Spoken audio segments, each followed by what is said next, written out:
ಮಹಾತ್ಮ ಗಾಂಧೀಜಿಯವರು ಈ ದೇಶದ ಸ್ವಾತಂತ್ರ್ಯಕ್ಕೋಸ್ಕರ ಧುಮುಕಿ 100 ವರ್ಷವನ್ನ ಪೂರೈಸಿದಂತಹ ಸಂದರ್ಭ. ಹಾಗಾಗಿ ಒಂದು ಕಾರ್ಯಕ್ರಮವನ್ನು ಕಾಂಗ್ರೆಸ್ ಹಮ್ಮಿಕೊಂಡಿದೆ 26-27ನೇ ತಾರೀಕಿಗೆ. ಈ ವಿಚಾರದಲ್ಲಿ ಈಗ ಡಿ.ಕೆ. ಶಿವಕುಮಾರ್ ಅವರು ಮಾತನಾಡಿದ್ದಾರೆ. ಡಿಸೆಂಬರ್ 26-27ಕ್ಕೆ ಬೆಳಗಾವಿಯಲ್ಲಿ ಗಾಂಧಿ ಭಾರತ ಸಮಾವೇಶ ಇದೆ. ಬೆಳಗಾವಿ ಸಮಾವೇಶಕ್ಕೆ ಬಿಜೆಪಿ ತಡೆ ಯತ್ನಕ್ಕೆ ಪ್ರಯತ್ನ ಮಾಡುತ್ತಂತೆ. ಅದಕ್ಕೆ ವಾರ್ನಿಂಗ್ ಅನ್ನ ಕೊಟ್ಟಿದ್ದಾರೆ. ಕಾಂಗ್ರೆಸ್ಗೆ ಇಂತಹ ನೂರಾರು ತಡೆ ಎದುರಿಸುವಂತಹ ಶಕ್ತಿ ಇದೆ.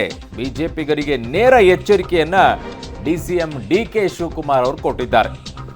ಗಾಂಧೀಜಿಯವರು ದೇಶದ ಸ್ವತಂತ್ರದ ನಾಯಕತ್ವ ವಹಿಸಿ 100 ವರ್ಷ ಪೂರೈಸಿದ ಹಿನ್ನೆಲೆಯಲ್ಲಿ ಈ ಕಾರ್ಯಕ್ರಮವನ್ನು ಮಾಡ್ತಾ ಇದ್ದಾರೆ. ಅದನ್ನು ತಡೆವನ್ನು ಮಾಡುವಂಥ ಪ್ರಯತ್ನವನ್ನು ಬಿಜೆಪಿ ಮಾಡ್ತಾ ಇದ್ದಾರೆ. ಅದಕ್ಕೆ ವಾರ್ನಿಂಗ್ ಕೊಟ್ಟಿದ್ದಾರೆ.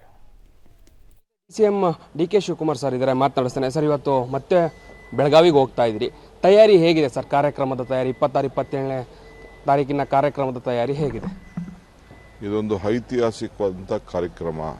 ಕಾಂಗ್ರೆಸ್ ಪಕ್ಷ ಒಂದೇ ಅಲ್ಲ, ಇದು ಇಡೀ ದೇಶಕ್ಕೆ ಸ್ವಾತಂತ್ರ್ಯದ ನಾಯಕತ್ವವನ್ನು ವಹಿಸಲಿಕ್ಕೆ ಗಾಂಧೀಜಿಯವರು ತೆಗೆದುಕೊಂಡು 100 ವರ್ಷ ಆಗಿದೆ. ಒಂದು ದೊಡ್ಡ ಸಂಭ್ರಮ. ನಾವು ಕೂಡ ದೇಶಕ್ಕೆ ಕಾಂಗ್ರೆಸ್ ಎಕ್ಸ್ಟೆಂಡೆಡ್ ವರ್ಕ್ ಕಮಿಟಿ ಒಂದು ದೊಡ್ಡ ಸಂದೇಶವನ್ನು ನಾವೆಲ್ಲ ಸಿದ್ಧತೆ ಮಾಡ್ಕೊಂಡಿದ್ದೀವಿ. ಎಷ್ಟು ಜನ ಸೇರುವಂಥದ್ದು, ಹೇಗೆ ಇವೆಲ್ಲ ಪ್ಲಾನ್ಗಳೇ ಹೇಗಿದೆ ಸರ್?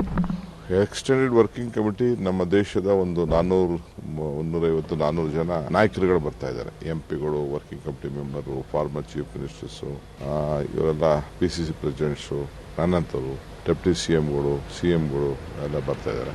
ಅದಾದಮೇಲೆ ಪಬ್ಲಿಕ್ ಗ್ಯಾದರಿಂಗ್ ಎಷ್ಟು ಲಕ್ಷ ಬರ್ತಾರೋ ನೋಡೋಣ. 27 ನಾನೆಲ್ಲರೂ ಕೂಡ 27ನೇ ತಾರೀಕು ಬರಬೇಕು ಅಂತೇಳಿ ನಾನು ಇದ್ರ ಮಧ್ಯೆ ಸರ್ ಕಾರ್ಯಕ್ರಮಕ್ಕೆ ನಾವು ಒಂದಷ್ಟು ತಡೆಯನ್ನ ಮಾಡ್ತೇವೆ ಅಂತ ಹೇಳಿ ಬಿಜೆಪಿಯವರು ಪ್ಲಾನ್ಗಳನ್ನ ಮಾಡ್ಕೊಂಡಿದ್ದಾರೆ. ಏನು ಹೇಳ್ತೀರಿ? ಸರ್ಕಾರ ನಡೆಸ್ತಾ ಇದ್ದೀವಿ. ಇದು ಕಾಂಗ್ರೆಸ್ ಪಾರ್ಟಿಗೆ ಇಂಥ ನೂರಾರು ತಡೆಗಳನ್ನು ಎದುರಷ್ಟು ಶಕ್ತಿ ಇದೆ. ಆಮೇಲೆ ಈಗೆಲ್ಲ ಮಾತಾಡೋದು ಅಂದರೆ ಅಂಥವ್ರ ವಿರುದ್ಧ ಕಠಿಣ ಕ್ರಮಕ್ಕೆ ಮುಂದಾಗುವಂಥದ್ದು ಸರ್, ಎಚ್ಚರಿಕೆ ಇದು. ಓಕೆ, ಇದಿಷ್ಟು ಡಿ.ಕೆ. ಶಿವಕುಮಾರ್, DCM ಡಿ.ಕೆ. ಶಿವಕುಮಾರ್ ಅವರ ಮಾತು. ಕ್ಯಾಮ್ರಾ ಪರ್ಸನ್ ಗೌತಮ್ ಜೊತೆ ರಾಘುಮರಿ ಸ್ವಾಮಿ, ಪಬ್ಲಿಕ್ ಟಿವಿ, ಬೆಂಗಳೂರು.